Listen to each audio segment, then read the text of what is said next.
Sugar वाले मरीजों के लिए आज की वीडियो बहुत अहम है। एक टेस्ट बताया जाता है HbA1c कि ये आप करवाएं, ये आपको बता देगा कि आपकी 3 महीने की शुगर कैसी रही। तो आज हम उस HbA1c का बताएंगे कि ये क्या है, इसका मैकेनिज्म क्या है, ये किस तरीके से आपको 3 महीने की शुगर बता देता है और ये क्यों ज़रूरी है और ये क्यों करवाया जाता है, इसकी नॉर्मल रेंज फिर क्या है। रिपोर्ट पढ़ के आप खुद अंदाज़ा लगा लेंगे कि आप कहाँ खड़े हैं। और इसके अलावा सबसे अहम कि इस HbA1c में क्या-क्या ख़ामियाँ हैं और फिर उसके बाद कि HbA1c के अलावा भी कोई ऐसा टेस्ट है कि जो हमें एक्यूरेट बता सकता है। तो सबसे पहले देखते हैं कि HbA1c है क्या?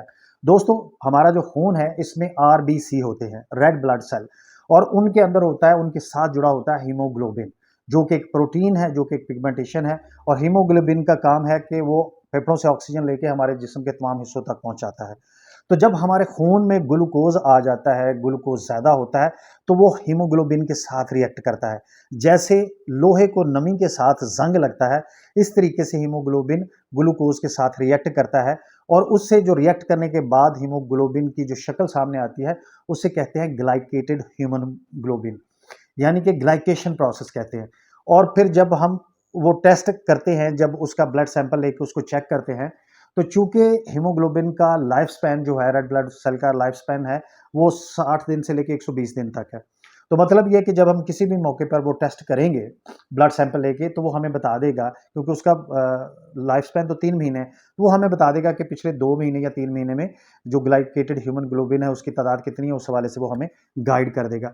और उसकी गाइडलाइन आपको बता देता हूँ कि अगर आपकी रिपोर्ट आती है तो आपके हीमोग्लोबिन की अगर ये परसेंटेज आएगी, तो आपकी ग्लूकोज का लेवल, आपकी शुगर का लेवल पिछले 2 महीने या 3 महीने में ये रहा होगा। ये चार्ट देखिए, और ये इसमें मैं आपको पढ़ के सुनाता हूँ कि अगर आपका 4.5% है, तो मतलब आपके पिछले 2 महीने में 83 मिलीग्राम पर डेसीलीटर शुगर रही है। अगर 5.7 है तो 118 मिलीग्राम पर डेसीलीटर रही है। अगर 6.5 है तो 154 मिलीग्राम पर डेसीलीटर रही है।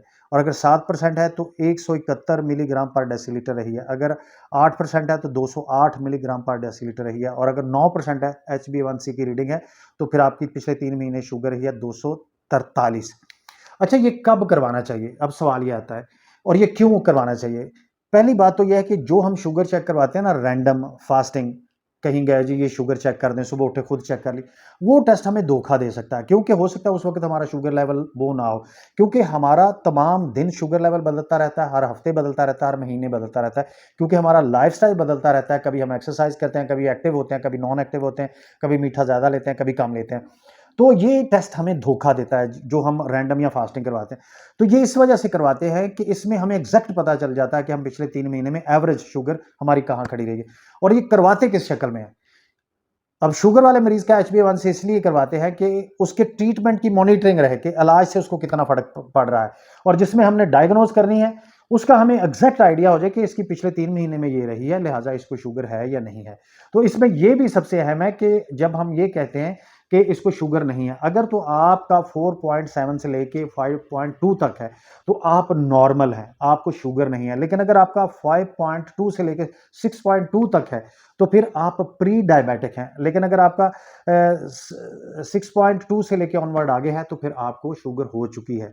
तो मतलब ये कि इसमें हमें एग्जैक्ट पता चल जाता है कि आप कहाँ खड़े हैं। तो दोस्तों, सबसे इंपॉर्टेंट चीज ये है कि अब आपके जहन में ये सवाल आता है कि अगर किसी को 6.2 से ऊपर है, 7 है या 8 है, तो ये स्टैंडर्ड क्यों सेट किया गया है कि अब इसको हम डिक्लेयर कर दें कि शुगर है?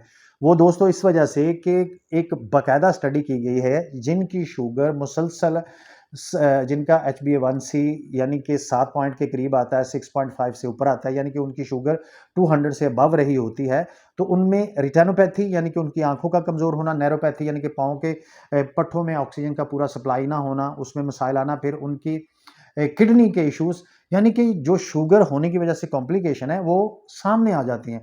तो इस वजह से ये एक गोल्ड स्टैंडर्ड है, HbA1c टेस्ट जो है एक गोल्ड स्टैंडर्ड है। और इसमें उन्होंने जो लिमिट डिफाइन की है कि अगर आप 6.2 से ऊपर है और 7 तक है, तो फिर आपको शुगर है। और अगर आप 7 तक रहते हैं शुगर होते हुए, तो इसको वो कहते हैं कि आपने अच्छा मैनेज किया है शुगर को, 6.5 से लेके 7% तक। तो ये इसका स्टैंडर्ड है। अब सवाल ये आता है कि क्या HbA1c में भी खामियां? हाँ, बिल्कुल है, क्योंकि हमारी शुगर तो ये बता देता है कि पिछले 2 महीने में कहाँ रही है। लेकिन इसमें बाज़ औक़ात ऐसा भी देखा गया है कि आपकी शुगर ज़्यादा होने के बावजूद ये कम बताता है और शुगर ज़्यादा ना होने के बावजूद ये ज़्यादा बताता है। और फिर ये आपकी हाइपोग्लाइसेमिक कंडीशन नहीं बताता कि कभी आपकी शुगर बिल्कुल डाउन हो गई, आपको फिट्स पड़े, आप गिर गए, वो ये नहीं बताता कि भई आपकी फ़लाँ टाइम ये शुगर डाउन हो गई थी। तो अब सवाल ये है कि इससे बेहतर टेस्ट क्या है? बिल्कुल है। इससे जो बेहतर टेस्ट है वो बिल्कुल आ गया है सीजीएमएस। सीजीएमएस का मतलब यह कंटिन्यूअस ग्लूकोज मॉनिटरिंग सिस्टम, यानी कि ये मुसलसल ये एक चिप फॉर्म में होता है। आप थाई पे या आप जिस्म के किसी भी हिस्से पे वो चिप लगाते हैं और वो हर 15 मिनट के बाद आपकी रीडिंग लेता है और हर 15 मिनट के बाद ये 7 दिन के लिए या 15 दिन के लिए होता है ये चिप, और हर 15 मिनट के बाद आपका शुगर लेके उसका ग्राफ डिज़ाइन कर देता है और उससे क्या होता है कि आपकी एग्जैक्ट पोजीशन 7 से 14 दिन की हमारे सामने आ जाती है कि आपकी शुगर कहाँ रही। और उसका ये बेनिफिट होता है कि आपको आइडिया हो जाता है कि अगर मैं ये लाइफस्टाइल रखूंगा तो मेरी शुगर नॉर्मल रहेगी। जैसे जैसे शुगर पाकिस्तान में फैल रही है, पूरी दुनिया में फैल रही है, हमारे लाइफस्टाइल की वजह से, हमारे खुराक लेने के बेढंगे तरीकों की वजह से, नॉन एक्टिव होने की वजह से, हमारा मकसद बैठना बहुत ज़रूरी है, एक्सरसाइज ना करना हम समझते हैं कि बहुत ज़रूरी है, जो सारी ज़रूरी चीज़ें हैं, तो उनकी वजह से शुगर फैल रही है। तो हर शख्स को, जिसके ख़ानदान में किसी बुज़ुर्ग को शुगर लाहक रही है या जिस भी शख्स का वेट ज़्यादा है या जिस भी शख्स को लगता है कि उसकी इनटेक ज़्यादा है, खुराक ज़्यादा है और उसकी फैट बर्निंग कम है, उस हर बंदे को HbA1c करवाना चाहिए कम से कम 6 माह बाद या कम से कम 1 साल बाद, ताकि उसकी पोजीशन वाज़ेह रहे कि खुदा ना खास्ता उसे शुगर हो तो नहीं गई या वो प्री डायबिटिक तो नहीं है। क्योंकि इसमें प्रॉब्लम ये है कि बाज़ औक़ात 10 साल तक लोग प्री डायबिटिक रहते हैं और फिर डायबिटिक बन जाते हैं। तो इसका हम कुछ नहीं कह सकते, तो इसलिए B focus on your blood sugar और ये जो क्राइटेरिया आपको बताया इन सब में रखिएगा, HbA1c की इंपॉर्टेंस समझिएगा।